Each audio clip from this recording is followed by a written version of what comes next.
ಈ ಒಂದು ಎಕ್ಸಾಂಪಲ್ ನೋಡಿ, ಸಪೋಸ್ ನೀವು 1 ಲಕ್ಷ ಒಂದು ಸಿಂಗಲ್ ಸ್ಟಾಕ್ ಅಲ್ಲಿ ಇನ್ವೆಸ್ಟ್ಮೆಂಟ್ ಮಾಡಿದೀರಾ and because of some reason, for example scam ಆಗೋ ಅಥವಾ ಒಂದು failed product launch, increased competition ಇಂದನೋ ಆ ಸ್ಟಾಕ್ ವ್ಯಾಲ್ಯೂ 40% ಇಂದ ಡೌನ್ ಆಗಿದೆ. ಸೊ ನಿಮ್ಮ ಇನ್ವೆಸ್ಟೆಡ್ 1 lakh ಅಮೌಂಟ್ ಏನಿದೆ it has come down to 60,000. ಈಗ ಇನ್ನೊಂದು ಎಕ್ಸಾಂಪಲ್ ನೋಡಿ, ನೀವು ಅದೇ 1 ಲಕ್ಷವನ್ನ instead of investing in a single stock ಒಂದು ಮ್ಯೂಚುವಲ್ ಫಂಡ್ ಮುಖಾಂತರ 30 to 60 ಕಂಪ್ನೀಸ್ಗಳಲ್ಲಿ ಇನ್ವೆಸ್ಟ್ ಮಾಡಿದಾಗ ಅದೇ ಸಿನಾರಿಯೋ ಬೇರೆ ಆಗ್ಬಿಡುತ್ತೆ. ಯಾವುದೋ ಒಂದು ಕಾರಣಕ್ಕೆ ಆ 30 to 60 ಸ್ಟಾಕ್ಸ್ಗಳಲ್ಲಿ ಒಂದು ಸ್ಟಾಕ್ ಏನಾದರೂ ವ್ಯಾಲ್ಯೂ ಡೌನ್ ಆಯಿತು ಅಂದರೆ ನಿಮ್ಮ ಓವರ್ ಆಲ್ ಪೋರ್ಟ್ಫೋಲಿಯೋ ವ್ಯಾಲ್ಯೂ ಅಷ್ಟೊಂದು ಡೌನ್ ಆಗೋದಿಲ್ಲ. ಬೇರೆ 29 to 59 ಸ್ಟಾಕ್ಸ್ ಏನಿದೆ ಆ ಸ್ಟಾಕ್ಸು ನಿಮಗೆ ಕುಷನ್ ಕೊಡುತ್ತೆ. ಇದೇ ಒಂದು ಕಾನ್ಸೆಪ್ಟಿಗೆ ನಾವು ಡೈವರ್ಸಿಫಿಕೇಶನ್ ಅಂತ ಹೇಳ್ತೀವಿ. ಹಾಯ್, ನನ್ನ ಹೆಸರು ಅಭಿಷೇಕ್ ಫ್ರಮ್ ನಮ್ಮ ಫೈನಾನ್ಷಿಯಲ್ ಸಾಥಿ ಆ್ಯಂಡ್ ಇದು day 1 of explaining mutual fund concepts in simple Kannada.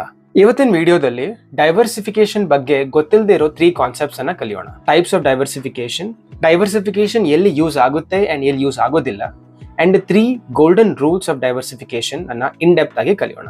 So ಮೊದಲನೇದಾಗಿ ಡೈವರ್ಸಿಫಿಕೇಶನ್ ಅಂದ್ರೆ ಏನಂತ ನೋಡೋಣ. Don't put all your eggs in a single basket. ಈ ಫ್ರೇಸ್ ಅನ್ನ ನೀವು ಮುಂಚೆನೆ ಕೇಳಿರ್ತೀರಾ. ಸೊ ಇದು ಹೇಗೆ ಡೇಂಜರಸ್, ಅದೇ ರೀತಿ ಇನ್ವೆಸ್ಟ್ಮೆಂಟ್ ಅಲ್ಲೂ ಕೂಡ ಒಂದೇ ಒಂದು ಸ್ಟಾಕ್ ಅನ್ನ ಪಿಕ್ ಮಾಡೋದು is very dangerous. Instead of investing in a single stock, more than 1 stock ಅಲ್ಲಿ ಇನ್ವೆಸ್ಟ್ಮೆಂಟ್ ಮಾಡಬೇಕು. ಸೊ ಮೋಸ್ಟ್ ಕಾಮನ್ಲಿ ಜನರಿಗೆ ಏನ್ ಅನ್ಸುತ್ತೆ, ನಾನು ಜಸ್ಟ್ 1 ರಿಂದ 10 ಸ್ಟಾಕ್ಸ್ ತಗೊಂಡ್ಬಿಟ್ರೆ ಅದು ಡೈವರ್ಸಿಫಿಕೇಶನ್ ಆಗ್ಬಿಡುತ್ತೆ. ಬಟ್ ಡೈವರ್ಸಿಫಿಕೇಶನ್ ಅನ್ನ ಎಫೆಕ್ಟಿವ್ ಆಗಿ ಇಂಪ್ಲಿಮೆಂಟ್ ಮಾಡಬೇಕಂದ್ರೆ ಡಿಫ್ರೆಂಟ್ ಟೈಪ್ಸ್ ಆಫ್ ಡೈವರ್ಸಿಫಿಕೇಶನ್ ಅರ್ಥ ಮಾಡ್ಬೋದು. ಸೊ ಇಲ್ಲಿ ನೀವು ನೋಡ್ತಾ ಇದ್ದೀರಾ, there are 5 different types of diversification. First one ನೋಡೋದಾದ್ರೆ ಮಾರ್ಕೆಟ್ ಕ್ಯಾಪಿಟಲೈಸೇಷನ್ ಮುಖಾಂತರ ಡೈವರ್ಸಿಫೈ ಮಾಡೋದು. ಅಂದ್ರೆ ಬರೀ ಲಾರ್ಜ್ ಕ್ಯಾಪ್ ಸ್ಟಾಕ್ಸ್ ಗಳನ್ನ ತಗೊಳ್ಳೋದ್ ಬದಲು ಅಥವಾ ಲಾರ್ಜ್ ಕ್ಯಾಪ್ ಮ್ಯೂಚುವಲ್ ಫಂಡ್ಸ್ ಅನ್ನ ತಗೊಳ್ಳೋ ಬದಲು ನಾವು small caps and mid caps ಅಲ್ಲೂ ಕೂಡ ಇನ್ವೆಸ್ಟ್ಮೆಂಟ್ ಮಾಡೋದು. ಸೆಕೆಂಡ್ ಟೈಪ್ ಆಫ್ ಡೈವರ್ಸಿಫಿಕೇಶನ್ ನೋಡೋದಾದ್ರೆ ಸೆಕ್ಟರ್ ವೈಸ್. ಅಂದ್ರೆ ನೀವು ಬರೀ IT ಸೆಕ್ಟರ್ ಅಥವಾ ಫಾರ್ಮಾ ಸೆಕ್ಟರ್ ಅಲ್ಲಿ ಇನ್ವೆಸ್ಟ್ಮೆಂಟ್ ಮಾಡೋ ಬದಲು ಪವರ್ ಸೆಕ್ಟರ್ ಆಗಲಿ ಅಥವಾ ರಿನ್ಯೂವಬಲ್ ಸೆಕ್ಟರ್ ಆಗಲಿ ಅಥವಾ ಬ್ಯಾಂಕಿಂಗ್ ಸೆಕ್ಟರ್ ಆಗಲಿ ಅಥವಾ PSU sector, engineering and industry sectors ಗಳಲ್ಲಿ ಇನ್ವೆಸ್ಟ್ಮೆಂಟ್ ಮಾಡೋದು is a type of diversification. ಇನ್ನು 3ನೇ ಟೈಪ್ ನೋಡೋದಾದ್ರೆ ಅಸೆಟ್ ಕ್ಲಾಸ್ ಮೇಲೆ ಡೈವರ್ಸಿಫೈ ಮಾಡೋದು. ಬಹಳಷ್ಟು ಜನರಿಗೆ ಬರೀ ಈಕ್ವಿಟಿಯಲ್ಲಷ್ಟೇ ಇನ್ವೆಸ್ಟ್ಮೆಂಟ್ ಮಾಡಬೇಕು ಅಂತ ಇರುತ್ತೆ. ಬಟ್ ಆ ರೀತಿ ಮಾಡೋದ್ರಿಂದ ನಿಮ್ಮ ರಿಸ್ಕ್ ಒಂದು ಸ್ವಲ್ಪ ಹೈ ಇರುತ್ತೆ.